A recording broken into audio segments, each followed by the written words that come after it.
Renato Vasconcelos tinha 46 anos, era visto como um homem imbatível. Magnata do setor imobiliário, acumulava uma fortuna que ultrapassava os 120 milhões de reais e vivia em uma mansão luxuosa, avaliada em 20 milhões. Do lado de fora era o retrato do sucesso. Terno impecável, sorriso calculado e uma reputação que impunha respeito em qualquer sala de reunião. Mas, por trás das paredes de vidro, fumê e mármore branco, havia um silêncio perturbador. Seus filhos, Luísa, de 9 anos, e Gabriel, de 7, não riam, não brincavam, não falavam. Desde a morte trágica da mãe em um acidente de carro 3 anos antes, a vida das crianças havia congelado no tempo. A cada dia, Renato percebia que o vazio dentro da própria casa era um inimigo que não sabia enfrentar. E esse vazio começava a corroer lentamente sua alma. Na tentativa de devolver alegria aos filhos, Renato não poupou esforços. Contratou terapeutas renomados, investiu em brinquedos importados, viajou com eles para resorts luxuosos, mas nada surtia efeito. O golpe mais doloroso foi a sucessão de babás contratadas. Ao todo, foram 14. Todas chegavam com esperança de fazer diferença, mas eram rejeitadas em poucos dias. Luísa se escondia no quarto, recusando qualquer contato, e Gabriel reagia com um silêncio pesado, como se não confiasse em ninguém. Uma a uma, elas foram desistindo, deixando atrás de si apenas a frustração de um pai que se orgulhava de nunca falhar, mas que agora se via incapaz de salvar as 2 pessoas que mais amava no mundo. A mansão, apesar de deslumbrante, havia se transformado em uma prisão sem risadas, onde cada corredor ecoava a dor do passado. Foi nesse cenário sombrio que surgiu Clara Nogueira. Aos 39 anos, sobrevivendo com apenas $1.100 por mês, ela jamais imaginou que cruzaria o portão da mansão Vasconcelos. Viúva de um operário que morrera em circunstâncias misteriosas, sustentava sozinha a mãe doente em um quarto alugado, carregando no peito cicatrizes que nunca cicatrizaram completamente. Quando aceitou o trabalho temporário como faxineira, pensava apenas em pagar as contas do mês.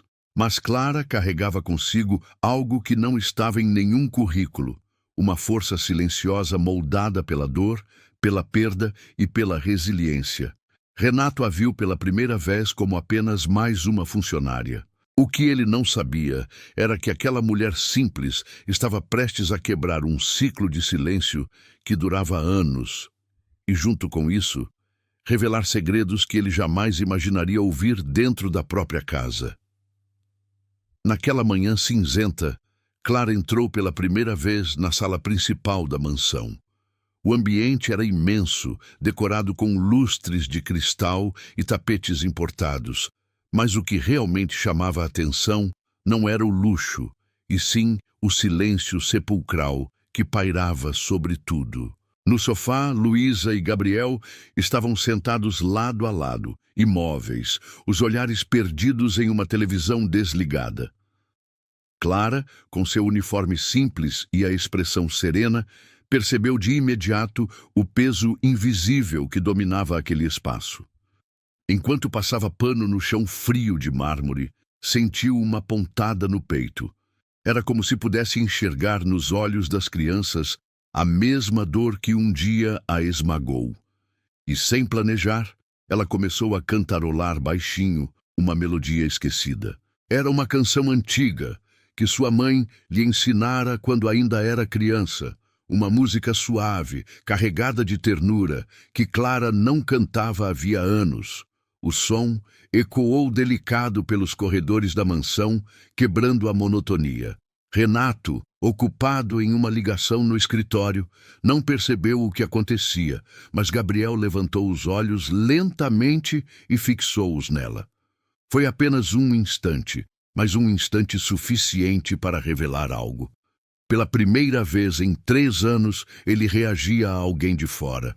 Clara fingiu não notar. Continuou a cantarolar, mas por dentro sentia o coração disparar. O olhar daquela criança não era de simples curiosidade. Era como se ele tivesse reconhecido, em sua voz, um pedaço perdido de alguma lembrança adormecida. Luísa, que sempre mantinha uma barreira intransponível, também reagiu de forma inesperada. Ao ouvir a melodia, seus dedos começaram a tamborilar discretamente no braço do sofá, seguindo o ritmo. Clara percebeu, mas não interrompeu a canção. Sabia que qualquer gesto brusco poderia afastá-los de novo. Foi nesse momento que a faxineira sentiu algo estranho. Um arrepio percorreu seu corpo, como se aquela música não tivesse surgido por acaso naquela casa. Ela própria se perguntou como aquela canção, tão pessoal e tão ligada ao seu passado, poderia despertar uma reação tão imediata nas crianças. Mal sabia ela que aquela ligação não era coincidência. Dentro daquela mansão, escondido entre segredos e dores, havia uma verdade que, quando viesse à tona, iria virar a vida de Renato de cabeça para baixo. No dia seguinte, Clara voltou para a mansão acreditando que o pequeno gesto da música não havia significado nada. Porém, ao atravessar o imenso hall, notou Gabriel sentado no chão do tapete persa, rodeado por carrinhos de brinquedo esquecidos. Ele não brincava, apenas os encarava como se fossem peças de um quebra-cabeça sem solução. Clara se aproximou devagar, ajoelhou-se ao lado dele e disse com um sorriso suave: "Esse aqui parece entediado. Será que não sente falta de correr?" O menino permaneceu em silêncio, mas seus olhos acompanharam o movimento de Clara quando ela empurrou o carrinho com delicadeza. Era um detalhe simples, quase invisível, mas o suficiente para quebrar, ainda que por segundos, a muralha que ele havia erguido. Clara continuou com sua voz calma, fingindo que o carrinho tinha vida própria. "Ei, estou cansado de ficar parado. Quero correr", dizia, como se fosse o brinquedo falando. Gabriel desviou os olhos rapidamente, mas um leve movimento nos lábios denunciava o que ele tentava esconder. Estava lutando contra um sorriso. Clara fingiu não perceber, mantendo a brincadeira, até que o inesperado aconteceu. Um som tímido escapou do garoto, um riso abafado, quase imperceptível, mas suficiente para ecoar por toda a sala como um trovão. No andar de cima, Renato, que ouvia a cena de longe, ficou paralisado. Ele havia gasto fortunas em terapias sem resultado, mas agora, diante de seus olhos, uma simples faxineira havia conseguido em minutos o que especialistas renomados não haviam alcançado em anos. Mas o que ninguém sabia é que Clara também estava assustada. Quando ouviu a risada de Gabriel, sentiu um nó apertar sua garganta. Aquela reação a atingiu de forma estranha, como se tivesse revivido um pedaço esquecido de sua própria história. Era impossível ignorar. Aquele sorriso a lembrava de alguém, de uma criança que ela mesma havia perdido anos atrás, em circunstâncias dolorosas que preferia enterrar. No entanto, havia algo ainda mais inquietante. Gabriel tinha um gesto muito parecido ao do seu falecido filho, um detalhe tão específico que gelou seu sangue. Clara não ousou comentar nada, mas no fundo de sua alma sabia. Aquela conexão não podia ser apenas coincidência. E esse segredo, escondido sob as cinzas do passado, um dia viria à tona de maneira devastadora. Na tarde seguinte, Clara arrumava o quarto de Luísa quando notou uma caixa esquecida debaixo da cama.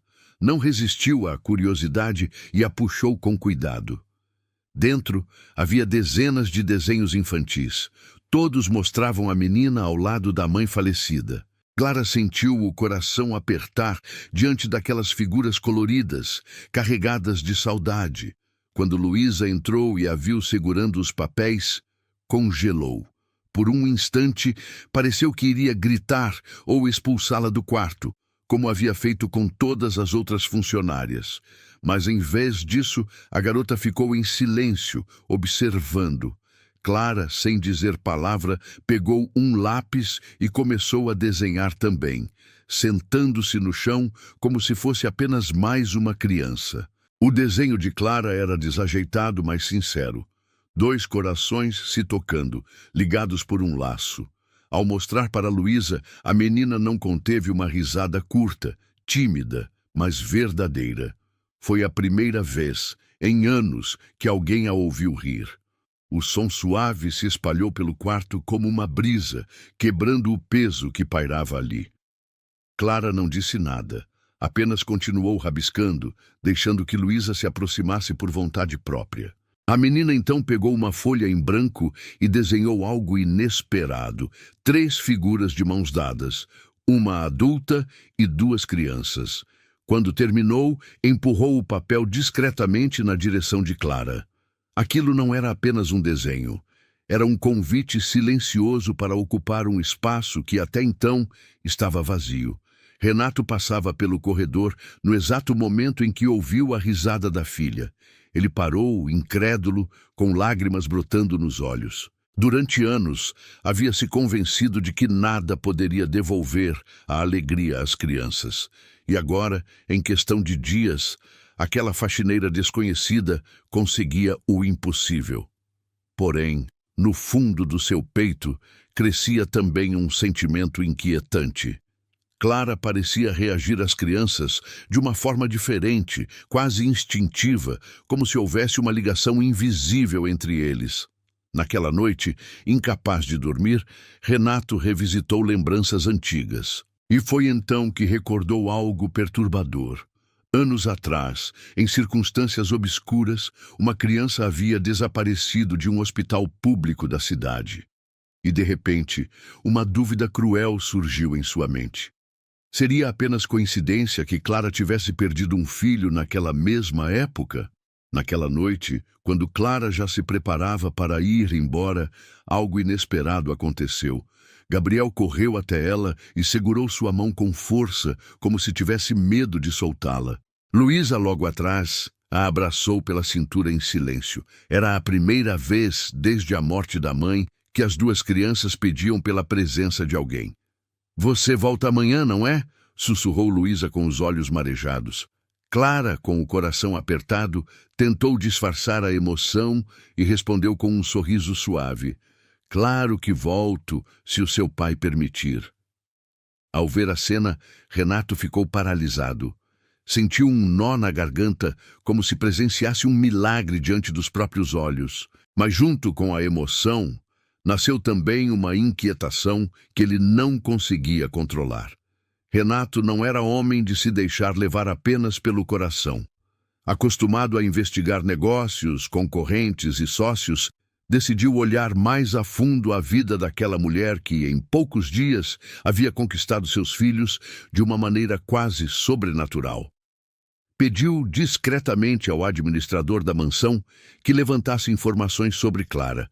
O relatório trouxe dados simples. Uma faxineira de 39 anos, viúva, mãe de um menino falecido, vivendo em condições humildes. Nada de anormal, pelo menos à primeira vista. Mas Renato sentiu que havia lacunas demais naquela história. O filho perdido, a música que acalmava seus filhos, o jeito como Gabriel sorria para ela, como se a conhecesse de outra vida. Era como se peças soltas de um quebra-cabeça estivessem diante dele, mas faltava a imagem final. Na manhã seguinte, Clara chegou como de costume e foi recebida com abraços pelas crianças. Enquanto ajudava Luísa a arrumar uma boneca antiga, Renato observava de longe. Não conseguia evitar a sensação de que algo estava escondido, algo que ela não queria revelar. Quando Clara pegou a boneca e começou a costurar com delicadeza um rasgo no vestido, Renato notou um detalhe. Um gesto preciso, uma técnica de costura que lembrava exatamente a forma como sua esposa fazia antes de morrer. O choque percorreu seu corpo como um raio. Como uma simples faxineira poderia reproduzir aquele gesto tão íntimo que ele só vira em uma única pessoa? O milionário gelou ao perceber que talvez não fosse apenas coincidência. Algo muito maior e mais sombrio estava prestes a vir à tona. Renato não conseguia mais ignorar o que estava acontecendo. Cada gesto, cada palavra, cada olhar de Clara parecia carregar algo além da simples dedicação de uma funcionária. Naquela noite, esperou as crianças dormirem e chamou a faxineira para conversar na sala de estar. O ambiente estava em penumbra, iluminado apenas pela lareira acesa. Ele a observou em silêncio por alguns segundos antes de perguntar: Clara, você já trabalhou com crianças antes? A pergunta parecia inocente, mas seu tom era firme, quase investigativo. Clara hesitou, baixou os olhos e respondeu com calma: Já cuidei do meu filho, até o dia em que o perdi. O silêncio que se seguiu foi pesado como chumbo. Renato engoliu em seco, tentando disfarçar o impacto daquelas palavras. E como foi isso? Ele insistiu, mantendo o olhar fixo. Clara respirou fundo, como quem abre uma ferida antiga. Contou que anos atrás, seu menino havia desaparecido misteriosamente de um hospital público durante um período de internação. Ela nunca soube exatamente o que aconteceu. Um dia estava ao lado dele, no outro, o leito estava vazio e ninguém lhe deu explicações convincentes. As autoridades arquivaram o caso como erro administrativo, mas para Clara, aquilo nunca deixou de ser um pesadelo sem fim. Renato sentiu o coração acelerar. Recordava-se de ouvir, naquela mesma época, notícias vagas sobre um escândalo em hospitais envolvendo o desaparecimento de crianças. E agora, diante dele, aquela história voltava com força assustadora. Clara enxugou discretamente uma lágrima e disse: Eu nunca mais soube a verdade, mas desde então, sempre que vejo os olhos de uma criança tristes, sinto como se estivesse diante do meu próprio filho. Renato ficou em choque.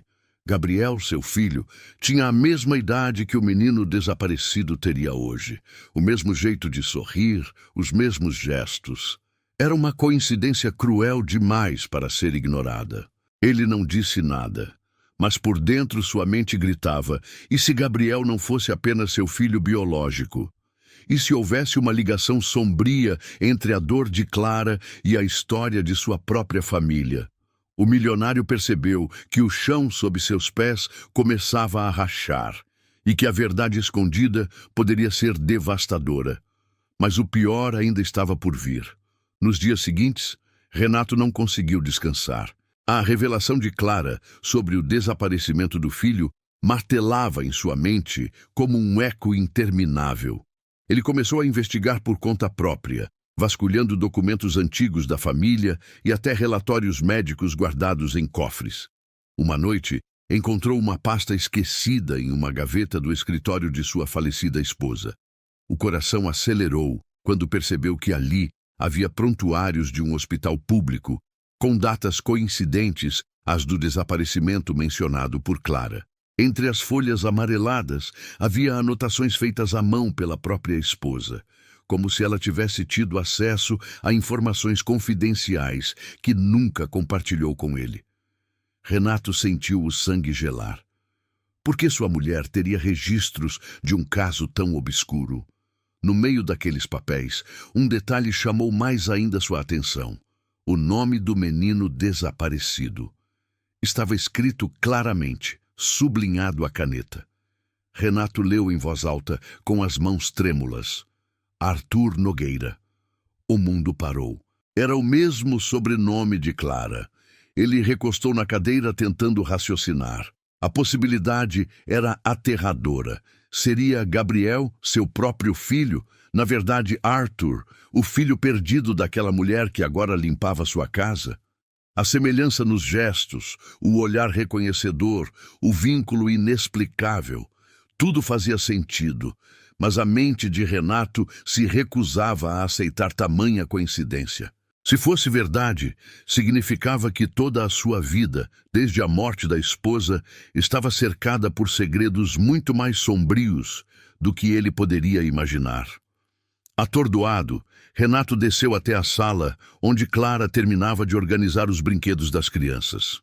Ele a observou em silêncio e o coração disparou ao ver Gabriel correndo em direção a ela, chamando por tia Clara, com um afeto que parecia natural demais. Por um instante, Renato quase gritou a verdade, mas conteve-se. Precisava de provas, precisava ter certeza antes de destruir tudo. Clara, ao perceber o olhar inquieto dele, congelou. Era como se soubesse o que se passava em sua mente. Seus olhos se encheram de lágrimas silenciosas, mas ela não disse nada. Apenas segurou Gabriel nos braços, como se jamais fosse soltá-lo. Renato entendeu naquele momento que estava diante de uma revelação devastadora. Mas o que ele não sabia é que ainda havia um último segredo escondido. Um segredo que mudaria o destino de todos para sempre. Naquela madrugada, incapaz de suportar o peso das suspeitas, Renato voltou à pasta escondida da esposa. Entre os documentos, encontrou uma carta nunca aberta, endereçada a ele. Com mãos trêmulas, rasgou o envelope e começou a ler. As palavras de sua falecida esposa revelavam uma verdade que dilacerou seu coração. Ela havia participado de forma indireta de um programa irregular de adoção clandestina, acreditando que estava salvando uma criança abandonada em um hospital. Essa criança era Gabriel. Mas o que ela nunca contou foi que a mãe verdadeira, desesperada e sem recursos, jamais havia consentido a entrega. Essa mãe tinha nome e rosto: Clara Nogueira. Renato deixou a carta cair no chão, o peito arfando, sentindo o mundo girar. Sua esposa, a mulher que ele tanto amara, havia escondido um segredo capaz de destruir tudo o que construíram juntos. No dia seguinte, ele encarou Clara no jardim da mansão. O vento soprava forte e as crianças brincavam ao longe, sem imaginar o peso da conversa que prestes a acontecer. "Eu sei quem você é e sei quem é Gabriel de verdade", disse Renato com a voz embargada. Clara empalideceu. Lágrimas escorreram por seu rosto, mas não tentou negar. "Eu reconheci no primeiro instante. Aqueles olhos, aquele sorriso. É o meu filho. É o Arthur", confessou entre soluços. O silêncio que se seguiu foi insuportável. Renato caiu de joelhos, as mãos na cabeça, em choque absoluto. Toda a sua vida estava construída sobre uma mentira dolorosa. O filho que acreditava ser apenas seu, na verdade, era fruto de uma história de perda, dor e engano. E agora, diante dele, a verdade finalmente explodia com força irreversível. Mas foi Gabriel quem, sem saber, deu o desfecho que todos precisavam. Ao ver Clara chorando, correu até ela e abraçou-a com força. "Não chora, tia. Eu gosto de você", disse com inocência. Naquele instante, Renato entendeu que a vida não lhe dava escolha. Podia agarrar-se ao passado, cheio de segredos e culpas, ou podia abraçar o presente, aceitando que o amor verdadeiro não conhece fronteiras de sangue. Ele estendeu a mão para Clara, ainda com lágrimas nos olhos, e sussurrou: "Você não é só a faxineira desta casa. Você é parte dela. Você sempre será a mãe dele, porque isso ninguém pode apagar." E assim, naquele lar feito de mármore e silêncio, descobriu-se que a maior riqueza não estava nos milhões acumulados, mas na capacidade de perdoar, recomeçar e reconhecer que milagres acontecem quando corações partidos finalmente se encontram. E agora eu quero saber de você. Já viu alguma situação assim? Deixe sua opinião nos comentários. Eu vou adorar ler a sua história também. Se essa história tocou seu coração, não esqueça de curtir, se inscrever no canal e compartilhar com alguém que precisa ouvir essa mensagem hoje. Juntos, podemos espalhar histórias que inspiram e transformam vidas.